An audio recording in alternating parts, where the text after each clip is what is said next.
ವೇದವಾಕ್ಯವನೆಲ್ಲ ಮೋದದಿ ಕನ್ನಡದಿ ಬೋಧಿಸುತ್ತ ಜನರ ವೇದ ಮುಚ್ಚಿ ಕೇಳದಿರುವ ಸಾಧು ನಿಜ ಗುಣಿಗೆ ಮಣಿಯುವೆನೋ, ಸಾಧು ನಿಜ ಗುಣಿಗೆ ಮಣಿಯುವೆನೋ.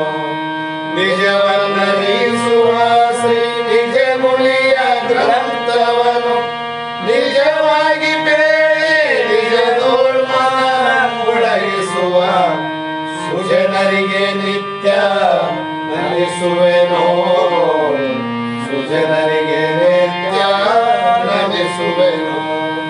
ಬದ್ಧ ಜೀವನಿಗೆಲ್ಲ ಅದ್ವೈತ ಬೋಧಾನೆ ಶುದ್ಧರನ್ನಾಗಿ ಗೈದ ಶ್ರೀ ಜಡಿಸಿದ್ದ ಸಿದ್ಧರೂಢರಿಗೆ ನತನಪ್ಪೆ, ಸಿದ್ಧರೂಢರಿಗೆ ನತನಪ್ಪೆ. ಬಾಳ ಬಲ ವೇದಾಂತಕ್ಕೆ ಸರಿ ಬಾಳ ಗರ್ಜನೆ ಕೇಳುವ ತನಕ ಬಾಳ ಕೂಗುತ್ತಲಿರ್ಪವೇ ಶಾಸ್ತ್ರವೆಂಬುವ ನರಿಗಳು. ಬಾಳ ಶಕ್ತಿಯ ಶಿವ ಗರ್ಜನೆ ಬಾಳ ಕೇಳಿದ ಬಳಿಕ ಕೂಗವು. ಬಾಳ ಕೇಳಲು ಬೇಕು ವೇದಾಂತೆಂಬ ಶಾಸ್ತ್ರವನ್ನು.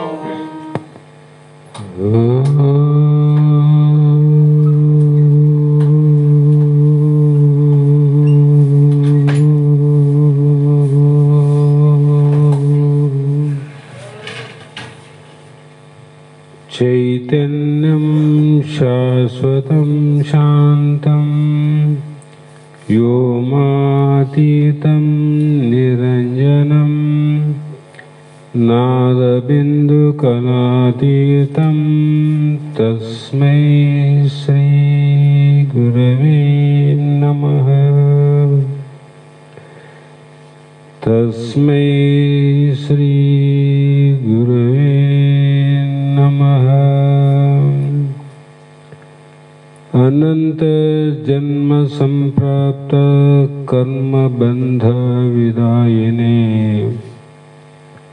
ಆತ್ಮ ಜ್ಞಾನ ಪ್ರದಾನೇನ ತಸ್ಮೈ ಶ್ರೀ ಗುರವೇ ನಮಃ. ಜಗದಾದಿ ಜಗದ್ಗುರು ಸಿದ್ಧಾರೂಢ ಮಹಾಸ್ವಾಮಿಗಳ ಶ್ರೀಪಾದ ಪದ್ಮಗಳಿಗೂ ಆರೂಢ ಜ್ಯೋತಿ ಶಿವಪುತ್ರ ಮಹಾಸ್ವಾಮಿಗಳ ಶ್ರೀಪಾದಗಳಿಗೂ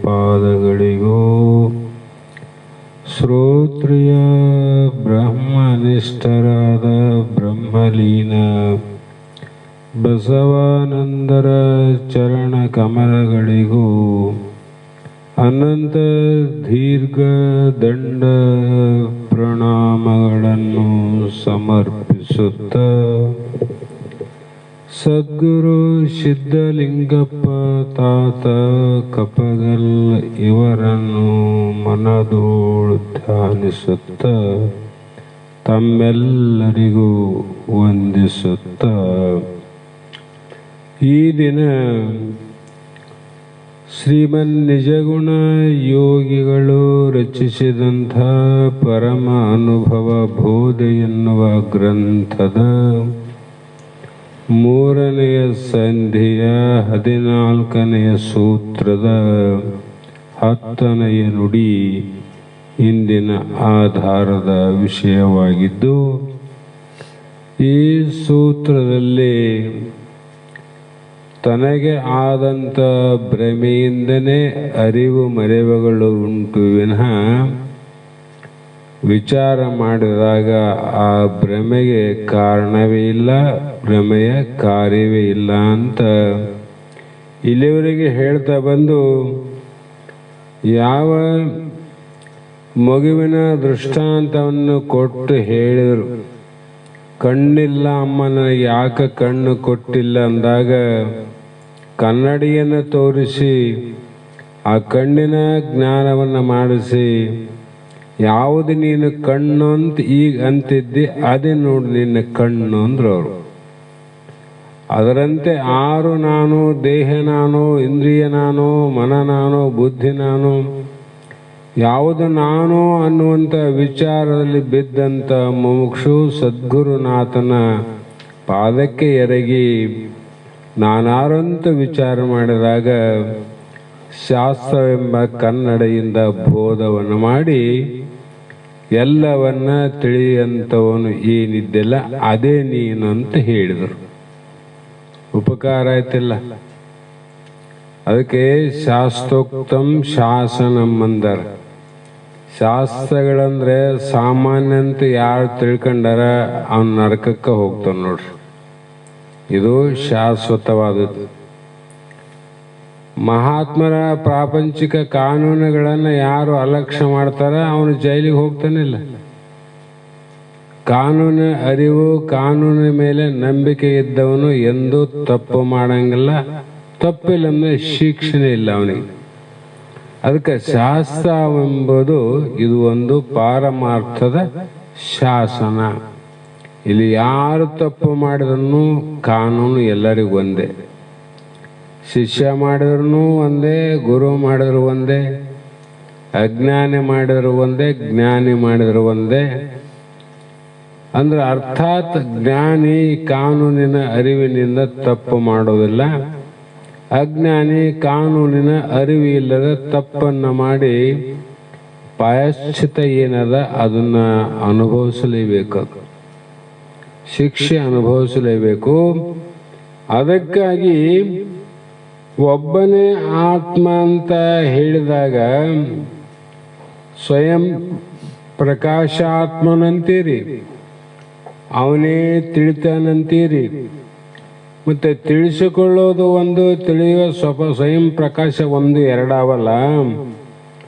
ಮತ್ತೆ ಆತ್ಮಾಶ್ರಯ ದೋಷ ಬರ್ತದೇನು ಅಂತ ಶಂಕೆಯನ್ನ ಅಂದ್ರೆ ಸಂಶಯವನ್ನು ಮಾಡಿದ್ದಾದರೆ ಅದು ಹಾಗೆ ಅಲ್ಲ ಅಂತ ಈ ನುಡಿಯಲ್ಲಿ ಹೇಳ್ತಾರೆ. ಹೇಗೆಂದ್ರೆ ರವಿಯಿಂದೇ ರವಿಯನು, ಇಂದುವನಿಂದೇ ಇಂದುವನ ಅರಿವಬೋಲ್, ತನ್ನನ್ನು ತನ್ನ ಬೆಳಗಿಂದೇ ಯುವತಿ ತಾನು ಅರಿವದು ಇಂತಿಹೆದು, ತನಗೆ ತಾನೇ ವಿವರಿಸೆ ಗೋಚರಿಪೆನು ಅಂತ ಇಲ್ಲಿ ಹೇಳ್ತಾ ಬಂದ್ರು.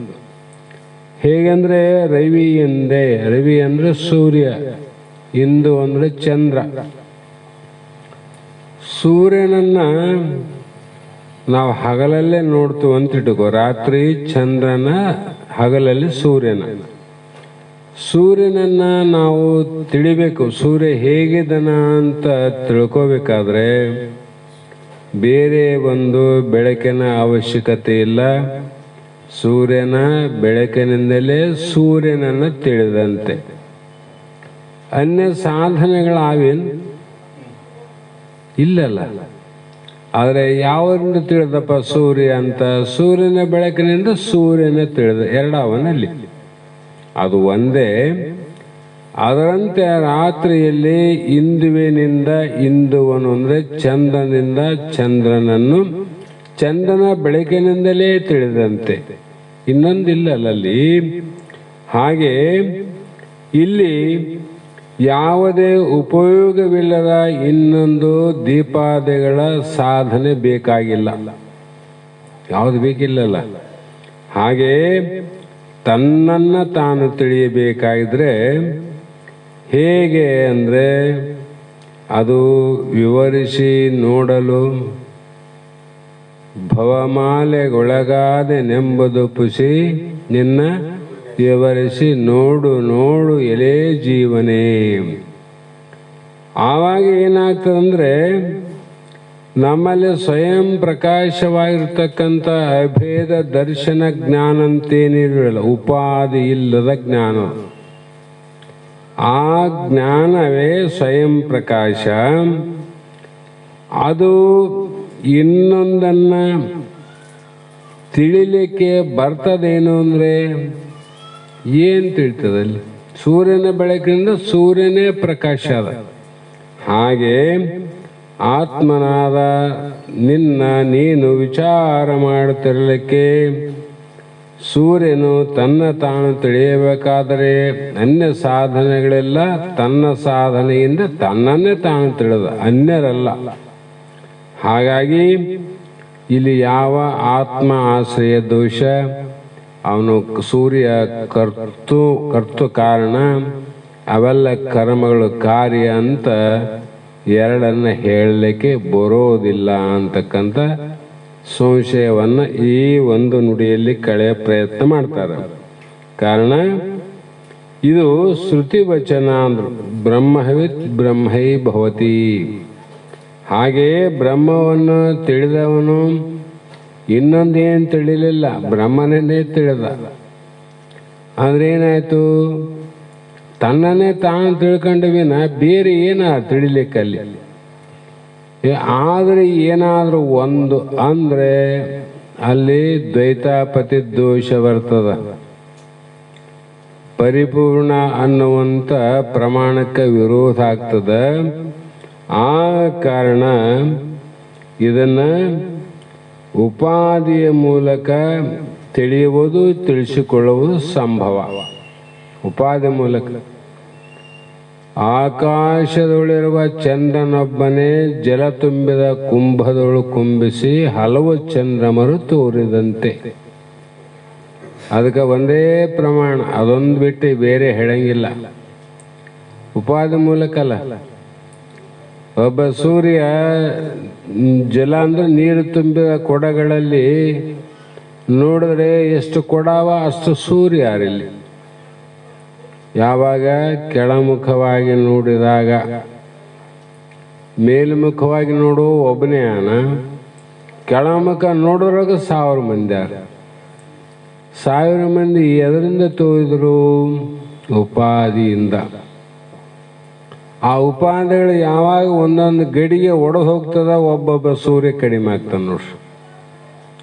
1000 ಗಡಿಗೆ 1000 ಗಡಿಗೆ ಹೊಡೆದ್ರಿ, 1000 ಸೂರ್ಯರು 1000 ಗಡಿಗಿಲ್ಲ. ಅದು ಸೂರ್ಯ ಇಲ್ಲ. ಯಾಕಿಲ್ಲ? ಅವನು ಮೊದಲು ಆನ, ತೋರೋಗ ಆನ, ನಂತರನು ಇರೋನೆಂತ. 3 ಕಾಲದಲ್ಲಿ ಸೂರ್ಯನ ಕೊಡ, 3 ಕಾಲದಲ್ಲಿ ಇರೋದಿಲ್ಲ ಉಪಾಧಿ. ಉಪಾಧಿ ಮೂಲಕ ಒಬ್ಬ ಚಂದ್ರ ಸೂರ್ಯ ಹಲವು ರೀತಿ ಕಂಡಂತೆ ಒಬ್ಬ ಪರಮಾತ್ಮ ಆತ್ಮ ಬ್ರಹ್ಮ ಅನ್ನುವಂಥದ್ದು ಉಪಾಧಿಗಳ ಮೂಲಕ ಈಗೇನು ತೋರ್ತವಲ್ಲ, ಸ್ವೇದಜ, ಉದ್ಬಿಜ, ಅಂಡಜ, ಜರಾಯುಜ ಅಂತ ಏನು 4 84 ಲಕ್ಷ ಜೀವರಾಶಿಗಳು, ಇವೆಲ್ಲ ಉಪಾಧಿಯಲ್ಲಿ ತೋರೋ. ಈ ಉಪಾಧಿ ಹೊಡೆದ ಮೇಲೆ ಏನದು? ಒಬ್ಬನೇ ಒಬ್ಬ ಆತ್ಮನಂತ ಅರ್ಥ. ಅದೇ ಪ್ರಕಾರವಾಗಿ ತನಗೆ ತೋರುವ ಎನಿತು ಅನಿತು ಜಡಂಗಳ ಆತ್ಮನವು ಕಾಣಲು ಅರಿಯವೆಂತು ಇನಿತನು ಆರೈದು ನೋಡಲು ಕಾಂತೆ ಮೈತ್ರಿ ತನಗಿಲ್ಲಿ ಪ್ರಕಾಶತೆ ಐಸೆ. ಅಂದರೆ ನಿನಗೆ ಯಾವ ರೀತಿ ವಿಚಾರ ಮಾಡಿದ್ರು ಸ್ವಯಂ ಸಿದ್ಧ ಎಲ್ಲವನ್ನು ತಿಳಿಯುವಂಥ ಜ್ಞಾನ ಸ್ವರೂಪನೇ ನೀನಿದ್ದಿ. ಅದಕ್ಕೆ ಸ್ವಯಂ ಪ್ರಕಾಶ ಅಂದ್ರು. ಯಾಕಂದ್ರೆ ಆತ್ಮನಿಗೆ ಏನೇನ ತೋರ್ತವಂದ್ರೆ ಎಲ್ಲ ತೋರ್ತವಿಲ್ಲ. ಆತ್ಮನಿಗೆ ಕಾಣಲಾರ್ದು ಏನಿಲ್ಲ, ಎಲ್ಲ ಕಾಣ್ತದ. ಅಂದಾಗ ಅಷ್ಟೆಲ್ಲವೂ ಏನಂದ್ರೆ ತೋರ್ತವ ಅಂದ್ರೆ ತೋರ್ಲಾರ್ದಲ್ಲವು. ತೋರ್ತವಂದ್ರೆ ಕಾಣ್ತದಂದ್ರೆ ಅದು ಹುಟ್ಟದ, ಉತ್ಪತ್ತಿ. ಅದಕ್ಕೆ ಮಣ್ಣಿನಾಗನ ಹುಟ್ಲಿ, ನೀರಿನೆಲ್ಲ ಹುಟ್ಲಿ, ಗಾಳಿಯೆಲ್ಲ ಹುಟ್ಲಿ, ಎಲ್ಲೇ ಹುಟ್ಲಿ, ಹುಟ್ಟವ ತೋರ್ತವಲ್ಲ. ಆದರೆ ನಿನಗೆ ಮಾತ್ರ ಅವು ತೋರ್ತವಿನ ಅವುಗಳಿಗೆ ನೀನು ತೋರಂಗಿಲ್ಲ, ಅವುಗಳಿಗೆ ನೀನು ತೋರಂಗಿಲ್ಲ. ಒಂದು ಗಡಿಗೆ ಭುಜದ ಮೇಲೆ ಹೊತ್ಕೊಂಡು ನೀರು ತರ್ತಾನ, ಒಂದು ಗಂಗಾಳ ಕೈಯಲ್ಲಿ ಇಡದನ, ಕೈಯಿಂದ ಊಟ ಮಾಡ್ತಾನ. ಹೌದಿಲ್ಲ? ಆದರೆ ಆ ಗಡಿಗೆ ಅಥವಾ ಹೊತ್ಕೊಂಡವನು ಅವನ ಜ್ಞಾನ ಅದೇನು? ಗಡಿಗೆ ಜ್ಞಾನ ಅದ, ನಾನು ಒಬ್ಬರು ಹೆಗ್ಲ ಮೇಲೆ ಕುಂತೀನಿ ಅಂತಿಲ್ಲ. ಯಾಕೆಲ್ಲ ಜಡ ಇಲ್ಲ. ಆದ್ರೆ ಗಡಿಗೆ ಹಿಡದ ನಿನಗಾದಿಲ್ಲ ಜ್ಞಾನ. ನಾ ಕೊಡೋ ಹೊತ್ಕೊಂಡೇನಪ್ಪ, ಇಳಿಸಿದ ಮೇಲೆ ಮಾತಾಡ್ತೀನಿ. ಕೈಯಲ್ಲಿ ಗಂಗಾಳದಪ್ಪ, ಊಟ ಮಾಡಿದ ಮೇಲೆ ಮಾತಾಡ್ತೀನಿ. ಅವುಗೆ ಏನನ್ನ ಜ್ಞಾನ ಅದ? ಇಲ್ಲ. ಅಂದರೆ ಅವೆಲ್ಲವೂ ಜಡಗಳು. ಮತ್ತು ಯಾವ ಜಡವಾದ ವಸ್ತುಗಳು ಏನಾವ ಆ ಎಲ್ಲ ವಸ್ತುಗಳು ಅಜಡವಾದ ಆತ್ಮನನ್ನ ಅರಿಯಲು ಕಾಣೆವು. ಚೇತನವನ್ನು ತಿಳಿತಕ್ಕಂಥ ಶಕ್ತಿ ಜಡವಸ್ತುಗಳಿಲ್ಲ. ಜಡವನ್ನ ತಿಳಿಯುವಂತ ಶಕ್ತಿ ಆತ್ಮನಿಗಾದ. ಆ ಕಾರಣಕ್ಕಾಗಿ ಈ ಒಂದು ಜಡವಾದ ದೇಹವನ್ನ ನಾವು ತಿಳಿತೀವಿಲ್ಲ. ದೇಹ ಎಂದಾದ್ರೂ ನಮ್ಮನ್ನು ತಿಳಿದದೇನು? ತಿಳಿಲಿಕ್ಕೆ ಸಾಧ್ಯನೇ ಇಲ್ಲ ಅಂತ. ಅದು ಜಡಾದ, ತನ್ನ ಜ್ಞಾನ ಇಲ್ಲ, ಪರರ ಜ್ಞಾನ ಇಲ್ಲ. ಕಲ್ಲು ಏನ್ ತಿಳಿತದ? ಇದ್ರ ಮೇಲೆ ಕುಂತೀನಿ ನಾನು, ಯಾರು ಕುಂತಾರಂತ ಈ ಬಂಡೆ ಹೇಳ್ತದೇನು? ಆದ್ರೆ ನಾನು ಹೇಳ್ತೀನಿ, ಕೆಳಗೆ ಒಂದು ಗದ್ದಿಗೆ ಅದ, ಆಸನ ಅದ, ಇದ್ರ ಮೇಲೆ ಕುಂತೀನಿ ಅಂತ. ಇಲ್ರಿ, ಯಾವಾಗ ಅಭ್ಯಾಸ ಇಲ್ಲ, ಅದಕ್ಕೆ ಅದು ಹೇಳಬಲ್ತು. 100 ವರ್ಷ ಇಲ್ಲೇ ಕುಂದ್ರು ನೀನು. ನಾನು ಯಾಕೆ ಕುಂತಿ ಅಂತ ಕೇಳಂಗಿಲ್ಲ, ನನಗೆ ಒಜ್ಜಾಗದ, ಭಾರ ಆಗದ ಅಂತ ಹೇಳಂಗಿಲ್ಲ. ಯಾಕಂದ್ರೆ ಅದಕ್ಕೆ ಏನು ಗೊತ್ತಿಲ್ಲ ಅಂತ. ಹಾಗಾಗಿ ಈ ಒಂದು ದೇಹಾದಿಗಳು ಸಾಕ್ಷಿಯಾದ ಆತ್ಮನನ್ನು ಎಂದೂ ಹೇಗಾದರೂ ತಿಳಿಯಲಾರವು. ಆತ್ಮನ ಎಂದು ಅಂದ್ರೆ ಹಿಂದೆನೂ ತಿಳಿದಿಲ್ಲ, ಈಗನೂ ತಿಳಿದಿಲ್ಲ, ಮುಂದನೂ ತಿಳಿಯಲಿಕ್ಕೆ ಸಾಧ್ಯ ಇಲ್ಲ. ಭೂತಕಾಲ, ವರ್ತಮಾನ ಕಾಲ, ಭವಿಷ್ಯತ್ ಕಾಲದಲ್ಲಿ ತಿಳಿಲಾರವು. ಯಾಕಂದ್ರೆ ಸಾಕ್ಷಿಯಾದ ಪ್ರತ್ಯೇಕಾತ್ಮ ನಮ್ಮಲ್ಲಿ ಏನಲ್ಲ, ಕೇವಲ ದೃಗ್ರೂಪನಾಗಿರ್ತಾನೆ. ಅವನು ದೃಶ್ಯ ರೂಪ ಅಲ್ಲ. ದೃಗ್ ಅಂದ್ರ ಕಾಣುವುದೆಲ್ಲವನ್ನ ಕಾಣಲಾರದೆ ತಿಳಿಯುವವನೇ ದೃಕ್ ಅಂದ್ರದು. ದೃಗ್ರೂಪ ಕಾಣ್ತದಿಲ್ಲ. ಕಾಣೋದು ಏನೆಲ್ಲ ಅದಲ್ಲ, ಕಾಣಲಾರ್ದ ತಿಳಿತದದು. ಅದು ನಾನು ನಿನ್ನ ತಿಳಿದೇನೆ ಅಂದ್ರೆ ನೀನು ಕಾಣ್ತಿದ್ದಿ, ನಾನು ಕಣ್ಣಿಗೆ ಕೈದಿದ್ದಿ, ನನ್ನ ಕಣ್ಣು ನೋಡ್ಯಾವ, ನಿನ್ನ ನಾನು ನೋಡ್ತೀನಿ, ಆ ಪ್ರಶ್ನೆ ಬೇರೆ. ಆದ್ರೆ ಆತ್ಮಂಗಲ್ಲ. ಕಾಣಲಾರ್ದಂಗೆ ಕಾಣುವುದೆಲ್ಲವನ್ನ ತಿಳಿಯುವವನು.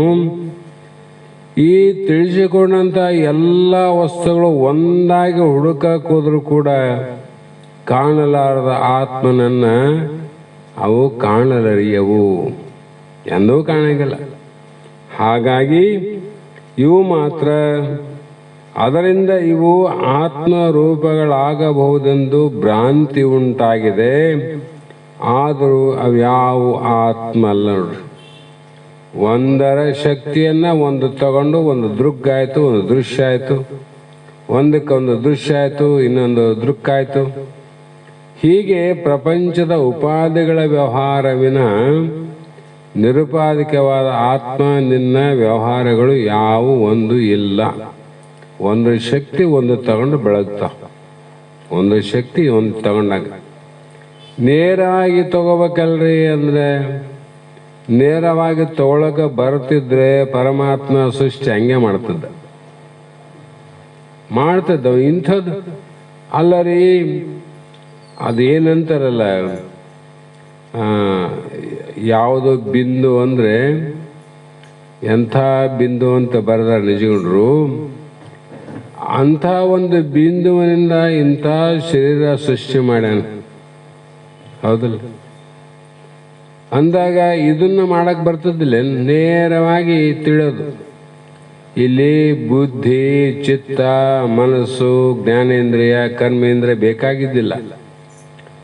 ನೇರವಾಗಿ ಏನನ್ನ ಮಾಡಿದ್ರು ಅಂದ್ರೆ ಸ್ಫೋಟ ಆಗ್ತದೆ. ಇಲ್ಲಿ ಈ ಒಂದು ದೀಪಿನಲ್ಲಿ ಬೆಳಕು ನೇರವಾಗಿ ಬಂದದೇನಿದು. ಒಂದು ವೇಳೆ ನೇರವಾಗಿ ಬಂದ್ರೆ ಗತಿ ಏನಾಗ್ತದ? ಸ್ಫೋಟ ಆಗೋತ್ತವಲ್ರಿ. ಅದಕ್ಕೊಂದು ವ್ಯವಸ್ಥೆಗಳು ಮಾಡಿದ್ರು. ವ್ಯವಸ್ಥೆ ಮಾಡಿ ಟ್ರಾನ್ಸ್ಫಾರ್ಮ್ ಎಲ್ಲ ಮಾಡಿ ಅದಕ್ಕೆಲ್ಲ ಲೈನ್ಗಳನ್ನು ಮಾಡಿ ಇಷ್ಟೇ ಲೋಡು ಕೊಡಬೇಕು, ಇಷ್ಟು ಕೊಡಬಾರದು ಅಂತ ಎಲ್ಲ ಸೂತ್ರದಿಂದ ಇವತ್ತೆಲ್ಲರ ಮನೆ ಚಂದ ಬೆಳಗ್ತಾವ. ಒಂದೇ ಸಲ ಡೈರೆಕ್ಟ್ ಆಗಿಬಿಟ್ಟಿದ್ರೆ ಏನು ಆಗ್ತಿದ್ದಿಲ್ಲ.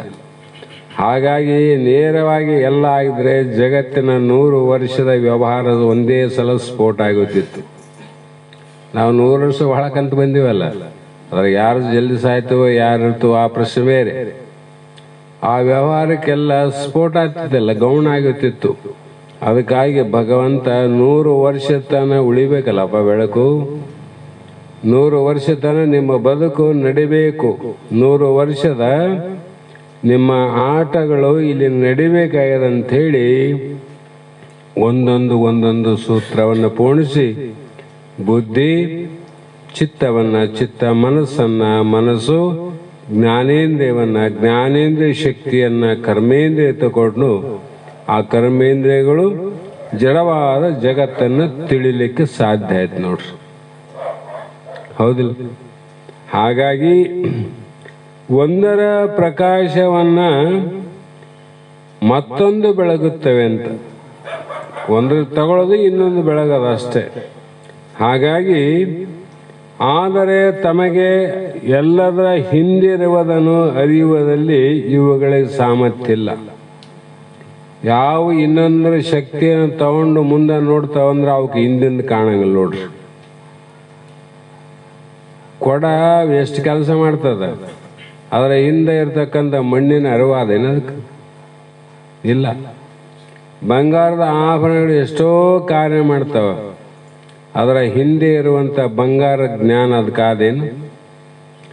ಮುಂದೆ ಇರುವಂಥ ಜನರನ್ನ ಮೋಹಿಸುವಂಥ ಸಾಮರ್ಥ್ಯ ಬಂಗಾರಕ್ಕುಂಟು, ಕೊಡಕ್ಕುಂಟು.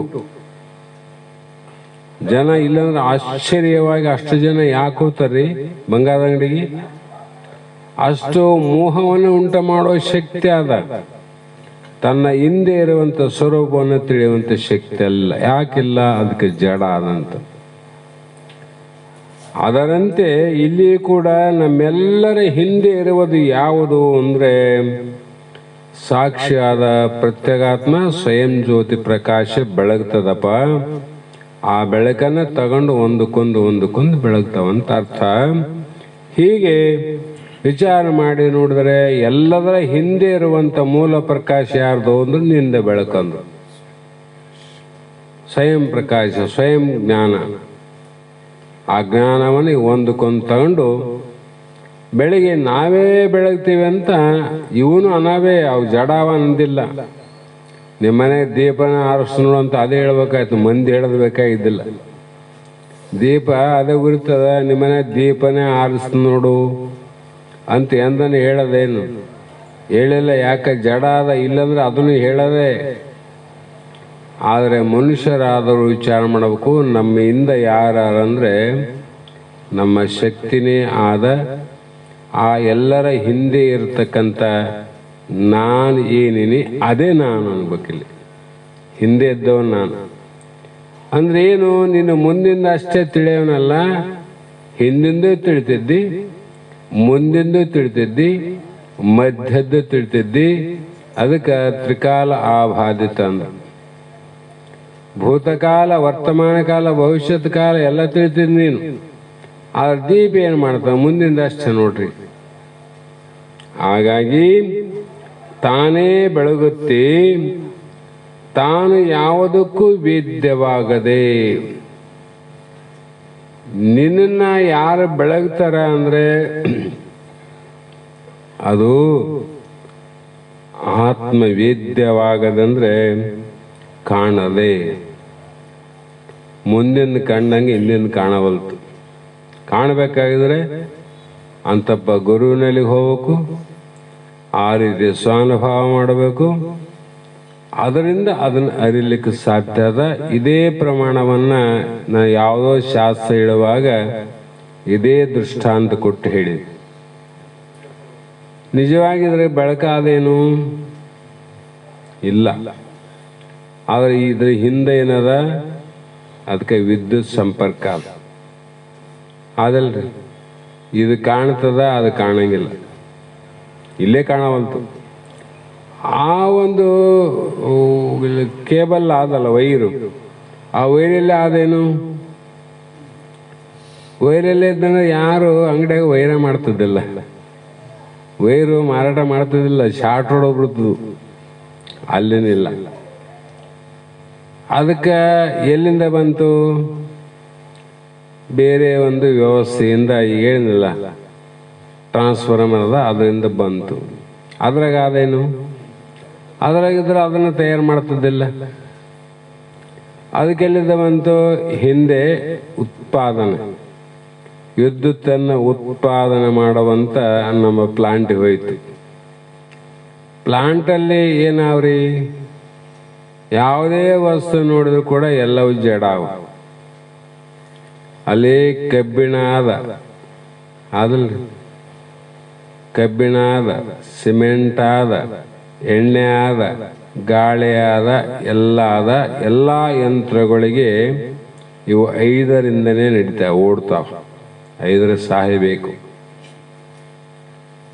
ಅಂದ್ರೆ ಅವುಗಳು ಓಡ್ತಾವ. ಅದ್ರಾಗ ಅದೇನು ವಿದ್ಯುತ್ತು ಇಲ್ಲ. ಅದಕ್ಕೆ ಏನು ಬೇಕಾಯ್ತು?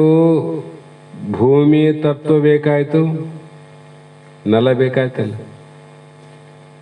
ಜಲತತ್ವ ಬೇಕಾಯ್ತು, ನಮ್ಮ ಪ್ಲಾಂಟಿಗೆ ನೀರು ಬೇಕಾಯ್ತು. ಅಗ್ನಿ ತತ್ವ ಬೇಕಾಯ್ತು, ಇಡ್ಲಿ ಬೇಕಾಯ್ತು, ಹೌದು. ವಾಯು ತತ್ವ ಬೇಕಾಯ್ತು, ಗಾಳಿ ಬೇಕಾಯ್ತು. ಇವೆಲ್ಲವನ್ನ ಕೂಡಿಸಲಿಕ್ಕೆ ಏನು ಬೇಕಾಯ್ತು? ಆಕಾಶ ತತ್ವ ಬೇಕಾಯ್ತು. ಅದಕ್ಕಾದ ಕಾರಣ ಆಯ್ತು. ಆದ್ರೆ ಹಿಂದೆ ಹೋದ್ರೆ ಮತ್ತೆ ತ್ರಿಗುಣ, ಅದ್ರ ಹಿಂದೆ ಹೋದ್ರೆ ಮಹಾತತ್ವ, ಮಾಯೆ, ಅದರಿಂದ ಹೋದ್ರೆ ಆತ್ಮ, ಹೌದಲ್ಲ. ಆತ್ಮನಿಂದಲೇ ಬೆಳಗ್ತದ. ಬಾಹ್ಯ ಆದರೂ ಅಂತರಂಗ ಆದರೂ ಕೂಡ ಆತ್ಮನಿಂದಲೇ ಬೆಳಗ್ತದ. ಈ ಎಲ್ಲ ನೇತ್ರ ದೃಷ್ಟಿಯಿಂದ ರೂಪವನ್ನು ಅಂತ ಅರ್ಥ ಮಾಡಬೇಕು. ಇಲ್ಲಂದ್ರೆ ಕಾಣ್ತದಿಲ್ಲ. ಈಗ ಬೆಳಕೆ ಎಲ್ಲಿ ತರ್ತದೆ? ಸಂಪರ್ಕ ಸಿಕ್ಕಾಗ ಬೆಳಗ್ತದ ಅಷ್ಟೇ. ಹಾಗೆ ವಿಚಾರ ಮಾಡಿ ನೋಡಿದಾಗ ಅರ್ಥಾತ್ ಈ ವಿದ್ಯುತ್ತು ಕೂಡ ಬೆಳಗುತ್ತದ ಅಂದ್ರೆ ಅದು ಆತ್ಮನಿಂದನೇ. ಆತ್ಮನ ಬಿಟ್ಟ ಅದೇ ಪ್ರಕೃತಿ. ಹಾಗಾಗಿ ಆತ್ಮನು ಸ್ವಯಂ ಪ್ರಕಾಶ ರೂಪನೆಂದು ಹೇಳಿದಂಗಾಯ್ತೀಗ. ಆದರೆ ಆತ್ಮ ಸ್ವಯಂ ಪ್ರಕಾಶ ರೂಪ ಆಗಿತ್ತು ಅಂದ್ರೆ ಅವನು ಯಾರು ಸಹಾಯ ಬೇಕಾಗಿಲ್ಲ, ಎಲ್ಲ ತಾನೇ ಅರಿತಾನಂದ್ರೆ ಅಂತ ಆತ್ಮನಲ್ಲಿ ಮರೆವೆ ಆಗಬಾರದಾಗಿತ್ತು.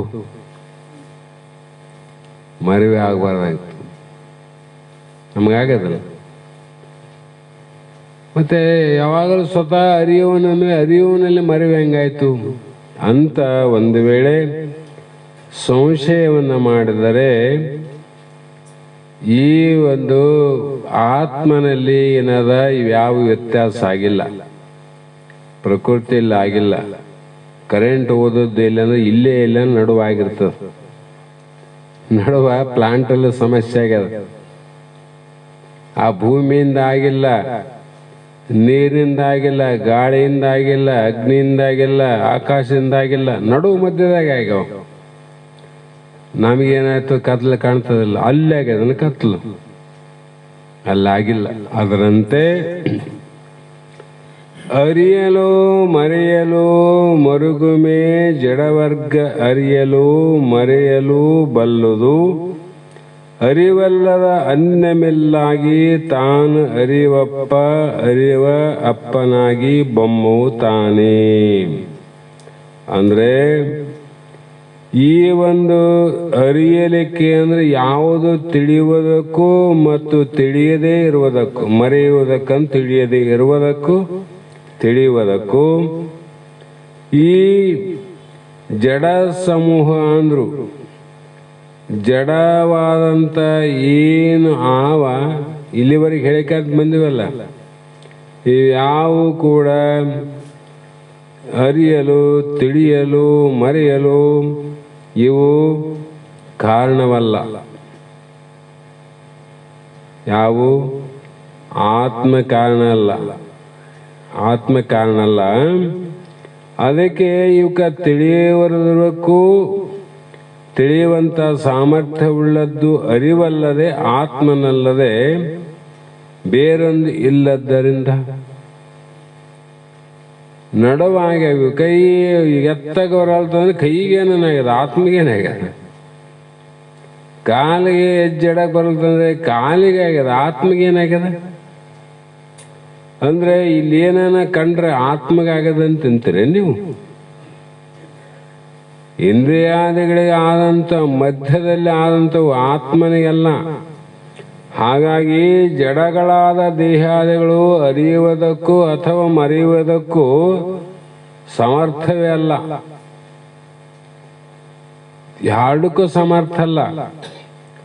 ಜಡ ಅಂದಮೇಲೆ ಅದಕ್ಕೆ ಅರಿವೇ ಇಲ್ಲಮ್ಮ, ಅರಿವೇ ಇಲ್ಲಮ್ಮ ಹೆಂಗ್ ಮರಿತಾನೆ ಹೇಳು, ಮರಿವೇ ಇಲ್ಲ ಮೇಲೆ ಹೆಂಗ್ ಅರಿತಾನ? ಎರಡೂ ಒಂದೇ. ಹಾಗಾಗಿ ಅರಿವು ಅಂದರೆ ಆತ್ಮನಾಗೋದು. ಇವ್ಯಾವ ಆತ್ಮ ಅಲ್ಲ ನೋಡು. ಆತ್ಮ ಯಾವುದಂದರೆ ಕಣ್ಣು ರೂಪಾದಿ ವಸ್ತುಗಳನ್ನ ಕಾಣುವುದಕ್ಕೂ ಕಾಣದಿರುವುದಕ್ಕೂ ಸಮರ್ಥವಾದಂತೆ ಹಸ್ತಪಾದಾದಿಗಳು ಆಗಬಲ್ಲವೇ. ಕಣ್ಣು ರೂಪವನ್ನು ನೋಡಕ ಸಮರ್ಥ ಹೌದಿಲ್ಲ, ಕಾಲು ಕೈಗೆ ಅದನ್ನ ಅಸಾಮರ್ಥ್ಯ. ಕೈ ಹಿಂಗಿಡ್ರಿ ಏನು ಕಾಣ್ತದೆ? ಕಣ್ಣು ಸಣ್ಣವಾಗಿ ಇಂತಿಂತ ಕಣ್ಣು ಇಟ್ಕೊಂಡು ನೋಡು, ಕೈ ನೋಡ್ಲಿಕ್ಕೆ ಸಾಧ್ಯ ಅದೇನು? ಸಾಮರ್ಥ್ಯ ಅದಕ್ಕದ ಕಣ್ಣಿಗೆ ಹೇಗಿದೆಯೋ ಅದರಂತೆ ಚೇತನ ರೂಪನಾದ ಆತ್ಮನನ್ನು ಹೀಗೆ ಅಂತ ನೀನು ತಿಳಿಯಬಹುದು. ನೇತ್ರವೇ ರೂಪವನ್ನು ತಿಳಿತದ, ಹಸ್ತಪಾದಾದಿಗಳಲ್ಲ. ಅದರಂತೆ ಆತ್ಮನನ್ನ ಅರಿಯುವುದು ಆತ್ಮವೇನ, ಜಡ ದೇಹಾದಿಗಳು ಅಲ್ಲ. ಹೆಂಗಾತಾವ? ಹಾಗಾಗಿ ಚೇತನ ರೂಪನಾದ ಆತ್ಮನು ತಿಳಿಯಬಹುದು, ತಿಳಿಯದೇ ಇರಬಹುದು. ಹೀಗಿರಲಿಕ್ಕೆ ಆತ್ಮನಿಗೆ ಬಂದಂತೆ ಜಡವಸ್ತುಗಳಿಗೆ ಬರಲಾರದು. ಆ ಕಾರಣ ತಿಳಿಯುವುದು ತಿಳಿಯದಿರುವುದು ಎರಡೂ ಇಲ್ಲ ಆತ್ಮನಿಗೆ. ಸಾಕ್ಷಿ ಅಂದಮೇಲೆ ತಿಳಿಸಿ ಅಂತಾನ ಅಂದ್ರೆ ಮರ್ತಾನ ಅಂತ ಅರ್ಥ ಆಯ್ತು. ಮರ್ತಾನ ಅಂದ್ರೆ ತಿಳಿಸಿ ಅಂತ ಅರ್ಥ ಆಗ್ತದ. ಅರಿವು ಮರಿವು ಎಲ್ಲಿ ಅದ? ಅಜ್ಞಾನದಲ್ಲಿ ಅದಲ್ಲ. ಮತ್ತೆ ನೀನು ಜ್ಞಾನ ಸ್ವರೂಪನ ಅಂದಮೇಲೆ ನಿನ್ನಲ್ಲಿ ಅರಿವೆಲ್ಲ ಅದ, ಮರಿವೆಲ್ಲ ಅದ? ಎಲ್ಲವೇ ಇಲ್ಲ. ಎರಡೂ ಇಲ್ಲದ್ದರಿಂದ ನೀನು ಅರುರೂಪನಾಗಿದ್ದಿ, ಅಂದ್ರೆ ನೀನು ಜ್ಞಾನ ರೂಪನೇ ಆಗಿದ್ದಿ. ಆದ್ದರಿಂದಲೇ ನೀನು ಪರಬ್ರಹ್ಮ ಸ್ವರೂಪ ಆಗಿದ್ದೀವಿ. ಯಾಕಂದರೆ ಸತ್ಯಂ ಜ್ಞಾನ ಸುಖಾತ್ಮಕವಾದುದು ಪರಬ್ರಹ್ಮ ಅಂತ ಶ್ರುತಿ ಪ್ರಮಾಣ. ಸತ್ಯಂ ಜ್ಞಾನಂ ಸುಖಂ ಅನಂತಂ. ಹೀಗೆ ತಾನು ಬ್ರಹ್ಮವೇ ಅಂತ ಸಿದ್ಧ ಆಯ್ತಿಲ್ಲೀಗ. ಇನ್ನು ಅನುಮಾನ ಅದೇನು? ಅನುಮಾನ ಇಲ್ಲ. ಅನುಮಾನ ಯಾವಾಗ ಬರ್ತವ್ರಂದ್ರೆ ಶ್ರವಣದ ಸಂಶಯ ಬಂದಾಗ ಅನುಮಾನ ಬರ್ತಾವ. ಶ್ರವಣದ ಸಂಶಯ ಬಂದಾಗ ಅನುಮಾನ ಬರೋದು. ಶ್ರವಣದಲ್ಲೇ ಸಂಶಯ ಆಗಲ್ಲ ಅಂದ್ರೆ ಮನನದಲ್ಲಿ ಸಂಶಯನೇ ಬರಂಗಿಲ್ಲ. ಅದಕ್ಕೆ ಈ ಶ್ರವಣದಲ್ಲಿ ಸಂಶಯ ಬರಬಾರದು ಇಷ್ಟಲ್ಲ. ಈಗ ಶ್ರವಣ ಸಂಶಯ ಬರಲಾರ್ದಂಗೆ ಏನು ಮಾಡ್ಬೇಕಂದ್ರೆ ಅದು ಬಹಳ ಕೇಳಲೇಬೇಕು ವೇದಾಂತೆಂಬ ಶಾಸ್ತ್ರವನ್ನು. ಅದು ಬಹಳ ಕೇಳಿಬಿಟ್ಟಿಲ್ಲ, ಮುಂದೆ ಯಾವ ಸಂಶಯ ಬರ್ತವೆ ನಿನಗೆ? ಬರೋದಿಲ್ಲ. ಇನ್ನು ಏನಾದರೂ ಕೂಡ ಮುಂದೆ ಹೆಜ್ಜೆ ಇಡಕ್ಕೆ ಆಗಲಿಲ್ಲ ಅಂದರೆ ಹಿಂದೆ ಮಾಡಿದ ಸಾಧನ ಮಾತ್ರ ಎಂದು ಹೋಗೋದಿಲ್ಲ. ಅದು ಕೊಟ್ಟೇ ಹೋಗು. ಒಂದು ಕೊಲೆ ಮಾಡಿದ ಮುಂದಿನ ಜನ್ಮಕ್ಕೆ ಫಲ ಕೊಡ್ತಂದ್ರೆ ನಿನ್ನ ನೀನು ತಿಳಿಯುವಂಥ ಪುಣ್ಯ ಕಾರ್ಯವನ್ನು ಮಾಡುವಂಥ ಜೀವಿಗೆ ಫಲ ಕೊಡಲಾರ್ದು ಹೋಗ್ತದೇನು? ಆ ಒಂದು ಶ್ರದ್ಧೆ, ಆ ಒಂದು ವಿಶ್ವಾಸ, ನಂಬಿಕೆ ಯಾರಿಗೆ ಬಂತು ಅವ್ರು ಪಾರಾಗಿಬಿಟ್ರು. ಬರಲಿ ಇನ್ನೊಂದೆರಡು ಜನ್ಮ. ಎಷ್ಟೋ ಜನ್ಮ ಧರಣಿಯನ್ನೆಲ್ಲವ ಸಣ್ಣಿಸಿ ಧೂಳಿ ಮಾಡೋರ ಅಷ್ಟು ಜನ್ಮ ವ್ಯರ್ಥವಾಗಿ ಏನು ಮಾಡಿದಿ ಅಂದರೆ ನಿದ್ರಾ ಆಹಾರ ಭಯ ಮೈಥುನಂಚ ಪಶುವಿನ ಸಮಾನವಾಗಿ ಅಷ್ಟು ಜನ್ಮದ ಆಯುಷ್ಯ ಕಳೆದೆ. ಅವಾಗ ಬೇಸರ ಬಂದಿಲ್ಲ. ಶಾಸ್ತ್ರ ಕೇಳಿದ ಮೇಲೆ ಬೇಸರ ಬಂದದ. ಇದೇ ಜನ್ಮದಲ್ಲಿ ಮುಕ್ತ ಆಗ್ಬೇಕಂತ ತಲೆಗಿಟ್ಕೋಬೇಡ. ಒಂದು ಜನ್ಮ ಬಂದರೂ ಬರ್ಬೋದು, ಎರಡು ಬಂದ್ರೆ ಬರಲಿ, ಅಷ್ಟು ಜನ್ಮ ಅಂತಿಲ್ಲಲ್ಲ. ಅಂದ್ರೆ ಇನ್ನು ಒಂದೆರಡು ಜನ್ಮಕ್ಕಾದ್ರೆ ನಾ ಗುರಿ ಮುಟ್ತಾನಂತ ಸಂತೋಷ ಪಡೋ, ಯಾಕೆ ದುಃಖ ಪಡ್ತಿದ್ದಿ? ಅಂಥ ಪೂರ್ವ ಜನ್ಮದ ಸುಕೃತ ಇದ್ದವನು ಮಾತ್ರ ಮುಂದಿನ ಜನ್ಮಕ್ಕೆ ಸಾಧ್ಯ ಇಲ್ಲ, ಇದೇ ಜನ್ಮದಲ್ಲಿ ಮುಕ್ತ ಆಗ್ತಾನ. ಅಂದ್ರೆ ಪೂರ್ವ ಜನ್ಮದ ಸುಕೃತ ಇರ್ಬೇಕಲ್ರಿ. ಅದು ಸುಕೃತ ಅಂದ್ರೆ ಪುಣ್ಯ. ಪುಣ್ಯ ಅಂದ್ರೆ ಏನು? ಮತ್ತೆ ಅದ್ರಾಗ ಭಾಗ ತ್ಯಾಗ ಮಾಡ್ಬೇಕಲ್ಲ. ಅಂಥ ಒಂದು ನಿಷ್ಕಾಮ್ಯ ಕರ್ಮವನ್ನು ಮಾಡಿದಂಥ ಪುಣ್ಯಾತ್ಮರಿಗೆ ಅಲ್ಲೇನಾಗ್ತದ ಅಂದ್ರೆ ಅವರಲ್ಲಿ ಇರ್ತಕ್ಕಂಥ ಒಂದೇ ಆರ್ತರಲ್ಲಿ ದಯೆ ಅಂದರ. ಯಾರು ಜಗತ್ತಿನಲ್ಲಿ ಬದುಕನ್ನು ಸಾಗಿಸಲಿಕ್ಕೆ ಅಸಾಧ್ಯವಾಗಿ ಇರುವಂಥ ಕುರುಡರು, ಕುಂಟರು, ಬಡವರು, ಜ್ಞಾನಿಗಳು, ಮಹಾತ್ಮರನ್ನ ನೋಡಿದ ತಕ್ಷಣ ಅವರ ದುಃಖದಲ್ಲಿ ಭಾಗಿಯಾಗಿ ಅವರ ದುಃಖವೇ ನನ್ನ ದುಃಖ ಅಂತ ತಿಳ್ಕೊಂಡು ತನ್ನ ಕೈಲಾದ ಮಟ್ಟಿಗೆ ಸಹಾಯ ಮಾಡ್ತಕ್ಕಂಥದ್ದೇನದ ಇದು ದಯೆ ಅಂತಾರೆ. ಇದು ದಯ. ಏನ್ರಿ ಕುರುಡರಾರ ಹೆಂಗ್ ಮಾಡ್ಬೇಕಂದ್ರೆ, ಕುರುಡರಾರ ಅಂದ್ರೆ ಏನು ಅವರಿಂದ ತಿರುಗಂತ ಹೇಳಿಲ್ಲ. ನೀನು ಹೋಗುವಂತ ಸಂದರ್ಭದಲ್ಲಿ ಕುರುಡ ರೋಡ್ ಮೇಲೆ ಹೊಂಟಿದ್ದ, ಒಂದು ಗಾಡಿ ಬರ್ತಿತ್ತು, ದಾರಿ ಕಾಣವಲ್ತು. ಅಂತ ಸಂದರ್ಭದಲ್ಲಿ ಅವನನ್ನು ಹೋಗಿ ಕೈ ಹಿಡಿದು ಮತ್ತೆ ಯಾವ ಪಕ್ಕಕ್ಕೆ ದಾರಿ ಹಚ್ಚುವುದೇ ಇದು ಒಂದು ಪುಣ್ಯ. ಅವನಿಗೆ ಜೊತೆಗೆರಂತ ಹೇಳಿಲ್ಲ. ಆ ಸಂದರ್ಭ ದಾಟಿದ್ರೆ ಮತ್ತೆ ಬದುಕ್ತಾನ. ಅವನು ಒಬ್ಬ ರೋಗಿ ಇರ್ತಾನ, ಅವನಿಗೆ ಅಚಾನಕ್ ಏನಾಗ್ತದೆ, ಒಂದೊಂದು ಸಮಯದಲ್ಲಿ ಆ ಒಂದು ಪ್ರಾಣ ಅಪಾಯವಾಗುವಂತ ಕೆಲವು ಸಂದರ್ಭ ಬರ್ತಾವಿಲ್ಲ. ಬಂದಂತ ಸಂದರ್ಭದಲ್ಲಿ ಅವ್ರ ಸಲುವಾಗಿ ನೀನು ಸಾಯೋದಲ್ಲ.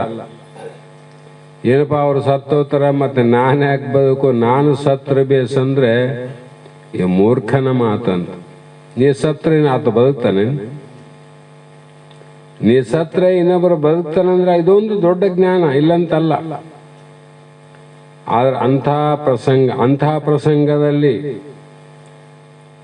ನಾವು ಕೈಲಾದ ಮಟ್ಟಿಗೆ ಏನಾದರೂ ಸಹಾಯ ಸಹಕಾರ ಮಾಡುವುದು ಇದೇ ದಯ ಇದ್ರೆ ಕೈಲಾದ ಮಟ್ಟಿಗೆ ಮಾಡ್ಬೇಕಿಲ್ಲ. ಇಷ್ಟೆಲ್ಲ ಮಾಡ್ತಾನಂದ್ರೆ ತನಗೇನ ಬೇಕಾದಂತ ಆಸೆ ಅಂತ ವಿಚಾರ ಮಾಡ್ತಾರೇನು? ಅವನಿಗೇನದ ಮುಂದಿನ ಗುರಿ ಇಟ್ಟನ. ನೀನು ಏನಾದ್ರೂ ಮೋಕ್ಷಕ್ಕೆ ಮುಟ್ಟಬೇಕಾಗಿದ್ರೆ, ಏನಾದ್ರೂ ಕಾಶಿಗೆ ಹೋಗ್ಬೇಕಾಯ್ತು, ಬೆಂಗಳೂರಿಗೆ ಹೋಗ್ಬೇಕಾಯ್ತು ಅಂದ್ರೆ ಈ ಕಿಲೋಮೀಟರ್ ಕಲ್ಲುಗಳು ಏನು ರೋಡಿ ಹಾಕ್ಯಾರ ಅಷ್ಟು ಕಿಲೋಮೀಟರ್ ದಾಟನೇ ನೀನು ಹೋಗ್ಬೇಕಲ್ಲಿ ಬೆಂಗಳೂರಿಗೆ.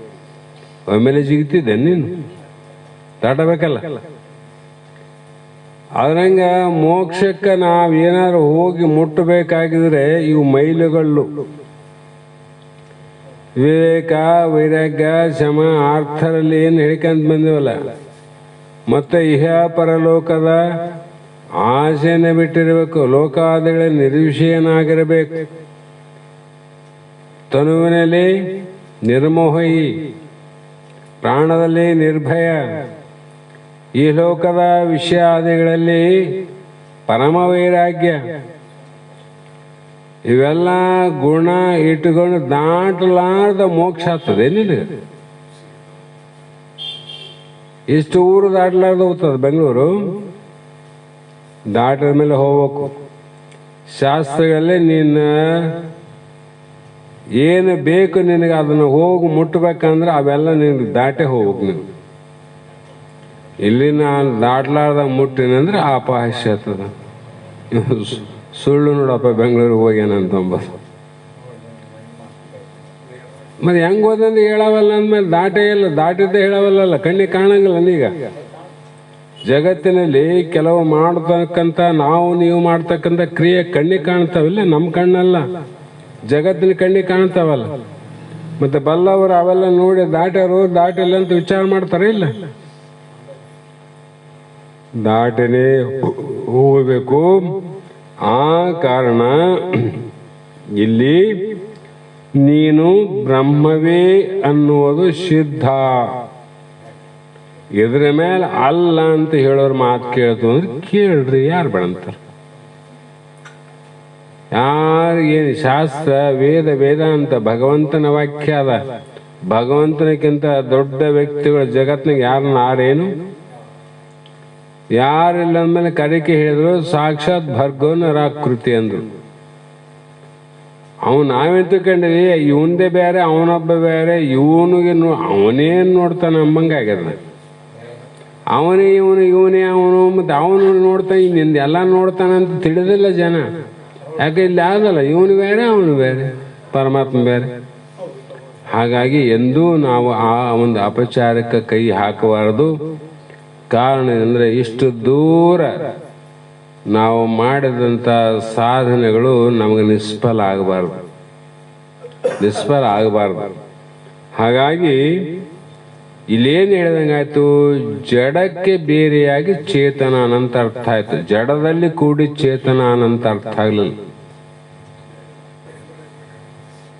ಅದಕ್ಕೆ ಜಡವಾದ ದೇಹಕ್ಕೆ ಕೂಡಿಲ್ಲ, ಅಸಂಗನಾಗ್ಯಾನ, ಬೇರೆ ಆಗ್ಯಾನ. ಆದ್ರೆ ನಾವು ಕೂಡ್ಯಾನ ಅಂತ ಎಲ್ಲರ ಬಂದು ಇದಕ್ಕೆ ಅನ್ನೋದು.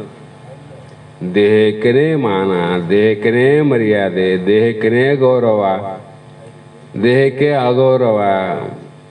ಏನು ಜಗತ್ತು ಅಂದ್ರೆ ಯಾಕೆ ಹಂಗಾಗಿದೆ ಅಂದ್ರೆ ಅದರ ಅನುಭವದ ಕೊರತೆ ಆದಂತ ತಿಳ್ಕೋವಿನ ಜಗತ್ತಿನ ಎಲ್ಲ ಮಾತುಗಳಿಗೆ ಉತ್ತರವನ್ನು ಕೊಡಲಿಕ್ಕೆ ಯಾವತ್ತೂ ಹೋಗಬಾರದು.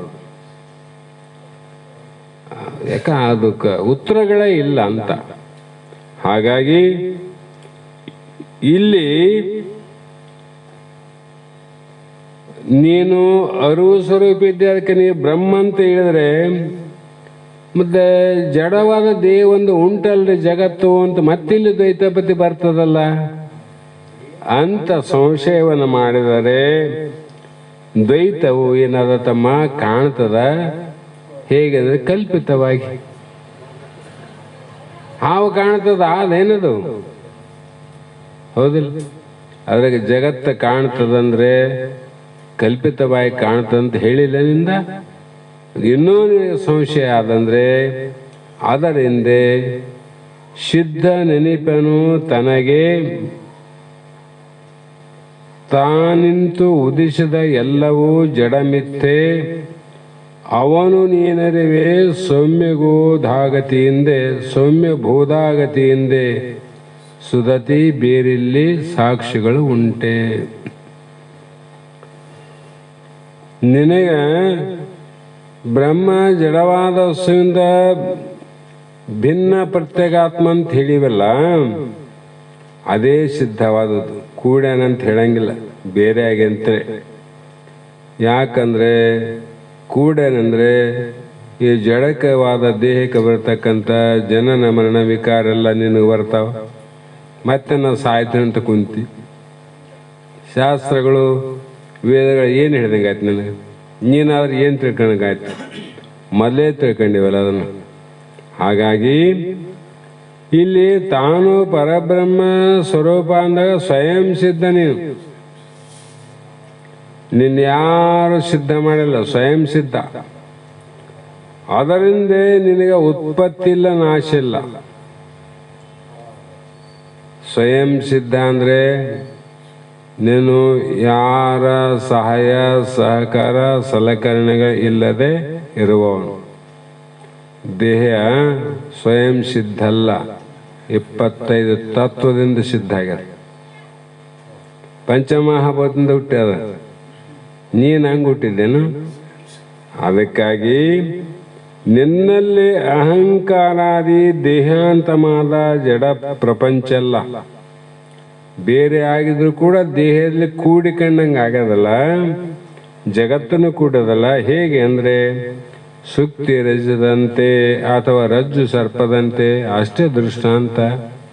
ಚೇಪಿನಲ್ಲಿ ಬೆಳ್ಳಿಯಂತೆ, ಹಗ್ಗದಲ್ಲಿ ಹಾವಿನಂತೆ ಕಲ್ಪಿತವಾಗಿದೆ. ಆ ಕಾರಣ ಹಾವು ಮಿಥ್ಯ, ಬೆಳ್ಳಿ ಮಿಥ್ಯ, ಅದಕ್ಕೆ ಜಗತ್ತು ಮಿಥ್ಯ, ನಿನ್ನ ದೇಹನೇ ಮಿಥ್ಯ. ಹೀಗೆ ವಿಚಾರ ಮಾಡಿದರೆ ದ್ವೈತಾಪತಿ ಎಲ್ಲದ? ದ್ವೈತಾಪತಿ ಅದೇನು? ದ್ವೈತಂದು ಎರಡು, ಚಿಪ್ಪನು ಇರಬೇಕು, ಬೆಳ್ಳಿ ಇರಬೇಕು, ದ್ವೈತಾಪತಿ.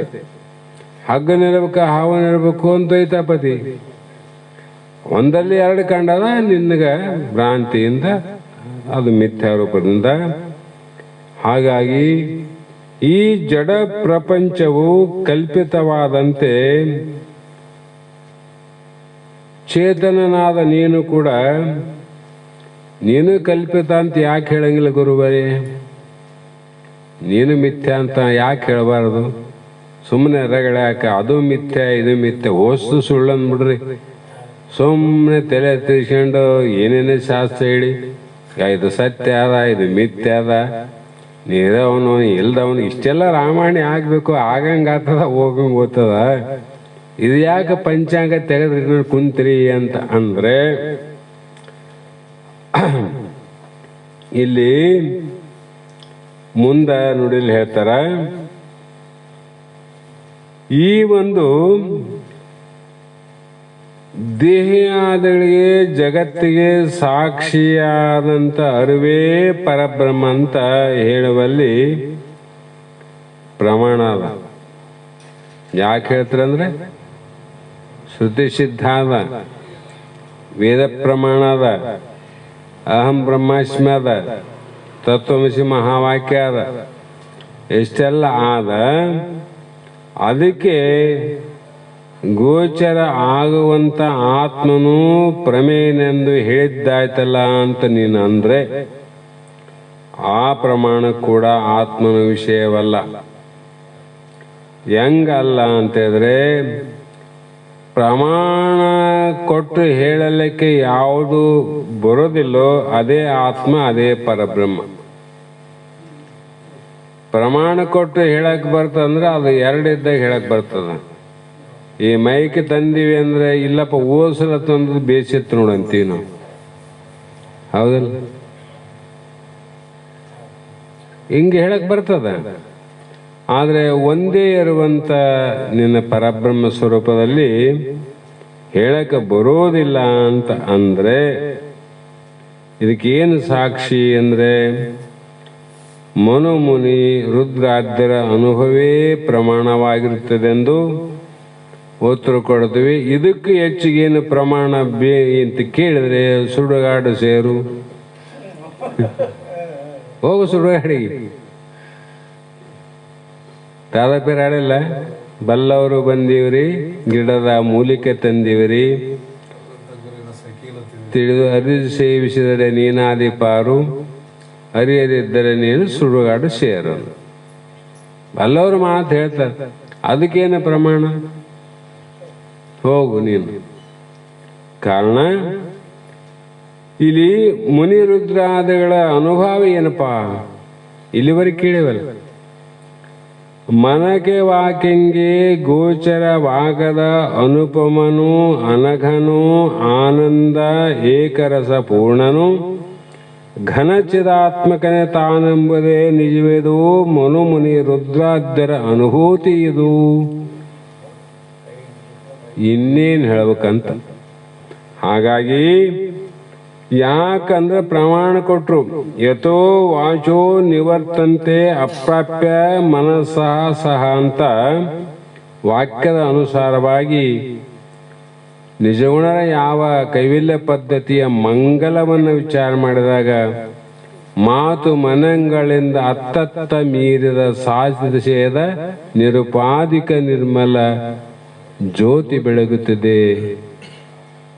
ವಿಮಲ ಜ್ಯೋತಿ ಬೆಳಗುತ್ತದೆ ಅಂತ ಹೇಳಿದ್ರೆ ಅಂದ್ರೆ ಏನು? ಯಾವದ ವಸ್ತು ಯಾವ ಶಾಸ್ತ್ರದ 6 ಪ್ರಮಾಣಗಳುಂಟು. ಶಾಸ್ತ್ರಕ್ಕೆ 6 ಪ್ರಮಾಣ, ಮಹಾಭಾರತಕ್ಕೆ ಇತಿಹಾಸಕ್ಕೆ 8 ಅಂತಿದ್ದು ನಮ್ಮ ಗುರುಗಳು. ಇದು ಶಾಸ್ತ್ರಕ್ಕೆ 6 ಪ್ರಮಾಣ. ಅನುಮಾನ ಪ್ರಮಾಣ, ಶಬ್ದ ಪ್ರಮಾಣ, ಅನುಪಲಬ್ಧಿ ಪ್ರಮಾಣ, ಪ್ರತ್ಯಕ್ಷ ಪ್ರಮಾಣ ಇವೇನಾವಲ್ಲ. ಇವೆಲ್ಲ ಪ್ರಮಾಣಗಳು ಮತ್ತು ಮಾತಿಗೂ ಮನುಷ್ಯಗೂ ಅಗೋಚರ ಕಾಣಲಾರ್ದಿದ್ದು. ನೀನು ಆಡೋ ಮಾತನ್ನ ತಿಳಿಯೋ ನೀನು, ಆಡೋ ನೀನಲ್ಲ. ಅದಕ್ಕಾಗಿ ನೀನು ಆಡುವಾಗ ನೋಡಿ ಆಡು, ನೋಡುವಾಗ ನೋಡಿ ನೋಡು. ಯಾಕ್ರಿ ಅಂದ್ರೆ ನೋಡೋನ ಒಳಗಾನಲ್ಲೋ. ಅದಕ್ಕೆ ಜನಕಂಜಿ ನಡೆದರೇನುಂಟು ಮುರಳೆ ಮನಕಂಜಿ ನಡಿ. ಮನಕಂಜಿ ನಡೆಯದೆ ಜನಕಂಜಿ ನಡೆದರೆ ಮನದಾಳ ಗುರು ಸಿದ್ಧ ಮರೆಯಾಗಿನ ಮುರಳೆ. ಹಾಗಾಗಿ ಪ್ರತ್ಯಕ್ಷ ಅಂದ ಪ್ರಮಾಣಗಳಿಗೆ ವಿಷಯವಲ್ಲ ಅಂತ ಹೇಳಿದಾಯ್ತಲ್ಲ. ಆದ ಮೇಲೆ ನೀನು ಅನುಪಮವೆಂಬುವುದು ಅಂದ್ರೆ ಉಪಮಾನಗಳಿಗೆ ದೃಷ್ಟಾಂತಗಳಿಗೆ ಇದರಂಗ ಹಿಂಗೆ ಅಂತ ಹೇಳಲಿಕ್ಕೆ ಬರಲಾರ್ದು.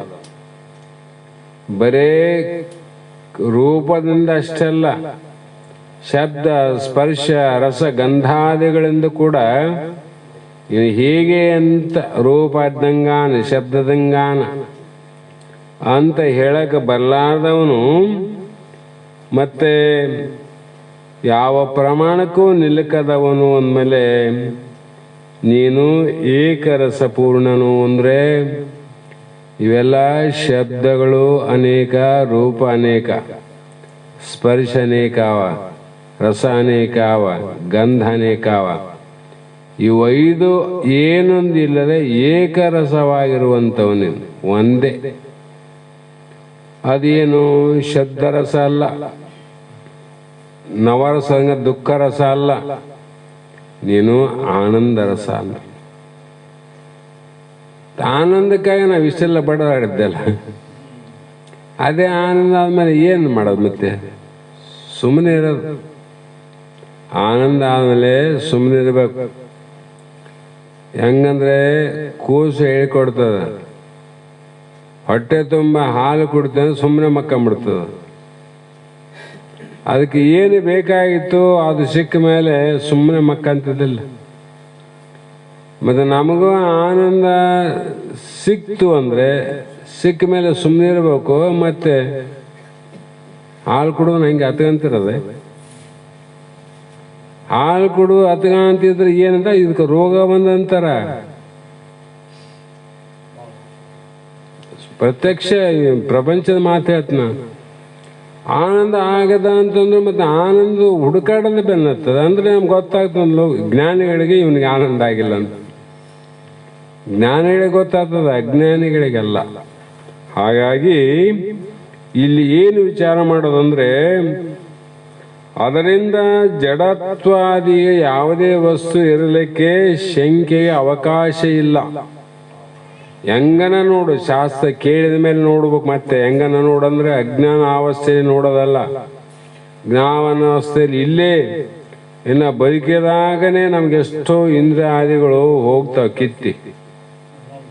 ಕಣ್ಣು ಹೋಗ್ಯ ಮತ್ತೆ ಹೊಸ ಕಣ್ಣು ಬರ್ತಾವ, ಕಿವಿ ಹೋದ್ರೆ ಮತ್ತೆ ಮಿಷನ್ ಬರ್ತದ, ಹಲ್ಲು ಹೋದ್ರೆ ಹೊಸ ಹಲ್ಲಾಗ್ತವೆ. ಇವಿರ್ತಾವೇನು? ಯಾಕೆ ಏನು ಆಗ್ಲಾರ್ದಂಗೆ ಯಾಕೆ ಅಂದ್ರೆ ಏನು ಆಗ್ಲಾರ್ದಂಗೆ ಇರಕ್ಕೆ ಬರ್ಲಾರ್ದ ವಸ್ತುಗಳವ ನಮ್ಮಲ್ಲಿ. ಏನು ಆಗ್ಲಾರ್ದಂಗೆ ಇರಲಿಕ್ಕೆ ಬರ್ತಕ್ಕಂಥ ವಸ್ತು ಒಂದೇ, ಅದು ನಮ್ಮ ಆತ್ಮಸ್ವರೂಪ.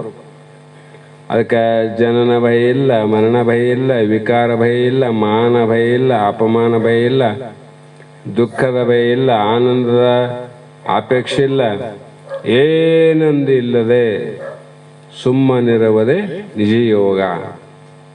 ಆ ಮಟ್ಟಕ್ಕೆ ಎಳ್ಕೊಂಡು ಹೋಗ್ತದೆ.